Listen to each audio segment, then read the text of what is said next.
Students, मैं वंदना तिवारी आपके सामने कक्षा 12 के लिए हिंदी की प्रस्तावित पुस्तक आरोह भाग 2 के कुछ शॉर्ट क्वेश्चन को लेकर आई हूँ, जो आपकी परीक्षा के लिए अत्यंत इम्पॉर्टेंट है। और आपकी परीक्षा में कम से कम 7 या 8 क्वेश्चन आपको शॉर्ट क्वेश्चन करने होते हैं। उसका आंसर आपको सुटेबल देने से मार्क्स अच्छे मिलते हैं। तो मैं आपके लिए प्रयास करके लाई हूँ, शॉर्ट क्वेश्चन का कुछ आंसर लेकर आई हूँ। मुझे आशा है आपको परीक्षा में अच्छे नंबर मिलेंगे। और अगर आपको लगता है कि मेरे प्रयास से आपको परीक्षा में अच्छे नंबर मिलेंगे तो मेरे चैनल को लाइक कर लीजिए, सब्सक्राइब का बटन दबा लीजिए और ऑल का नोटिफिकेशन भी दबा लीजिए, बेल को प्रेस कर लीजिए, जिससे मेरे द्वारा भेजे गए सारे वीडियोस का नोटिफिकेशन आपको मिलता रहे। तो क्वेश्चन शुरू करते हैं। शॉर्ट क्वेश्चन इस प्रकार है। क्वेश्चन नंबर 1 है कि कुंवर जी पूरी तरह से नागर संवेदना के कवि हैं। ये ऑप्शन सही है। दूसरा क्वेश्चन है, हिंदी साहित्य में जैनेन्द्र कुमार एक आंचलिक उपन्यासकार के रूप में प्रतिष्ठित हैं। यह ऑप्शन गलत है। जैनेन्द्र कुमार जी आंचलिक उपन्यासकार के रूप में प्रतिष्ठित नहीं है। तीसरा क्वेश्चन है, तुलसीदास दार्शनिक और लौकिक स्तर के नाना द्वंद्वों का चित्रण और उनके समन्वय के कवि हैं। यह ऑप्शन सही है। नेक्स्ट क्वेश्चन है कि प्रत्येक व्यक्ति को अपनी क्षमता का विकास करने का पूरा प्रोत्साहन देना सर्वथा अनुचित है। यह ऑप्शन गलत है। ढोलक की आवाज पूरे गांव पर कोई असर नहीं डालती थी। यह सेंटेंस गलत है। यह वाक्य अगर दिया होगा आपकी परीक्षा में तो यह गलत होगा, क्योंकि ढोलक की आवाज पूरे गांव में संजीवनी प्रदान करती थी, बीमारी से ग्रस्त पूरे गांव को संजीवनी शक्ति प्रदान करती थी।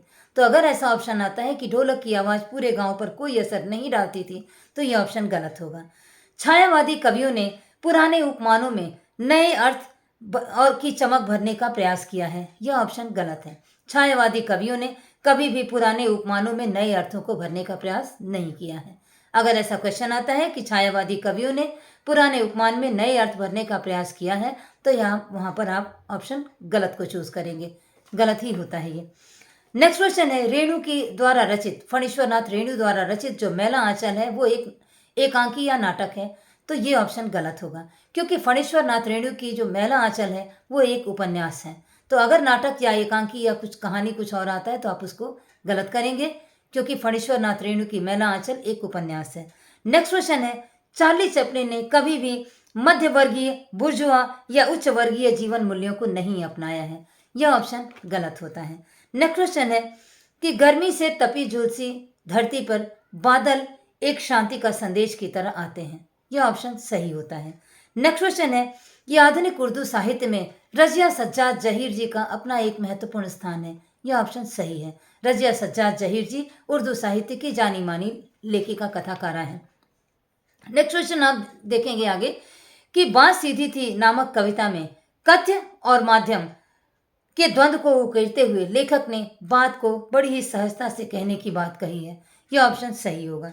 नेक्स्ट क्वेश्चन है कि शेर के बच्चे का असली नाम बादल सिंह था। यह ऑप्शन गलत है। शेर के बच्चे के नाम से, उपनाम से जो फेमस था पहलवान, उसका नाम बादल सिंह नहीं था बल्कि चांद सिंह था। नेक्स्ट क्वेश्चन है कि बाजार की असली सार्थकता जरूरत के समय काम आने में है। तो यह ऑप्शन सही होता है। नेक्स्ट क्वेश्चन होगा कि उषा सूर्यास्त के पहले की ठीक ठीक पल पल परिवर्तित होती प्रकृति का शब्द चित्र है। तो ये गलत होगा। क्यों गलत होगा? क्योंकि उषा जो है सूर्योदय के ठीक पहले के पल पल परिवर्तित प्रकृति के शब्द चित्र है, न कि सूर्यास्त के। अगर सूर्यास्त आता है तो आप गलत लिखेंगे, अगर सूर्योदय आएगा तो सही होगा।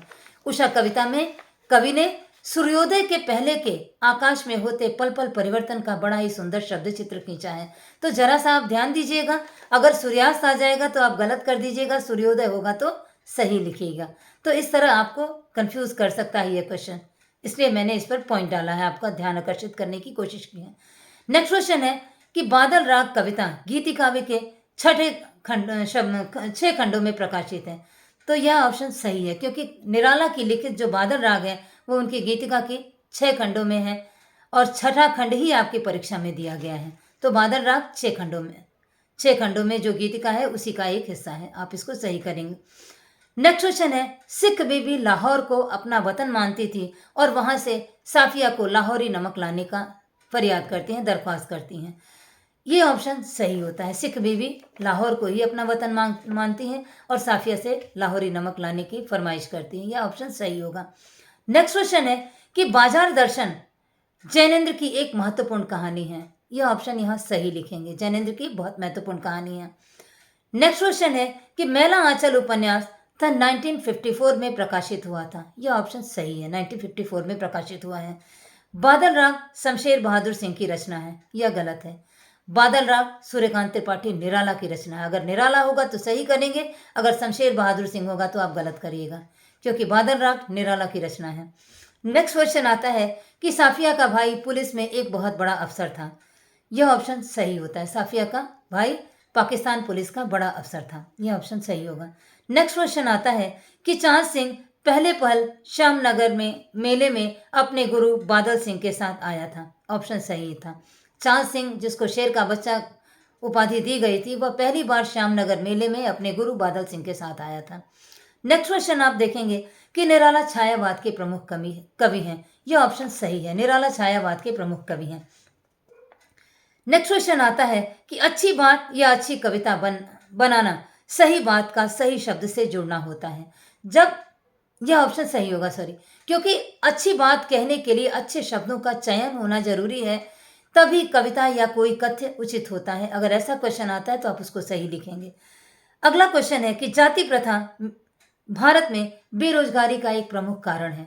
यह ऑप्शन आप सही लिखेंगे। जाति प्रथा बेरोजगारी का सही में बड़ा कारण हो जाता है। अगला क्वेश्चन आता है, कवि भोर के आसमान के मूक दृष्टा हैं। यह ऑप्शन गलत है। कवि भोर के आकाश के मूक दृष्टा नहीं है, बल्कि उन्होंने भोर के आकाश में होते क्षण क्षण परिवर्तन को बड़े ही सुंदर शब्द चित्रों में बांधा है, और जो जो उपमान उनको समझ में आए हैं, बड़े उचित और सटीक उपमानों से भोर की बेला का उन्होंने वर्णन किया है। तो भोर की बेला के कवि ने भोर की बेला के मूक दृष्टा नहीं रहे हैं। आप, अगर ऐसा क्वेश्चन आता है, अगर मूक दृष्टा लिखा है तो आप उसको गलत कर लेंगे। नेक्स्ट क्वेश्चन आता है कि श्यामनगर के राजा दंगल और शिकार प्रिय वृद्ध राजा थे।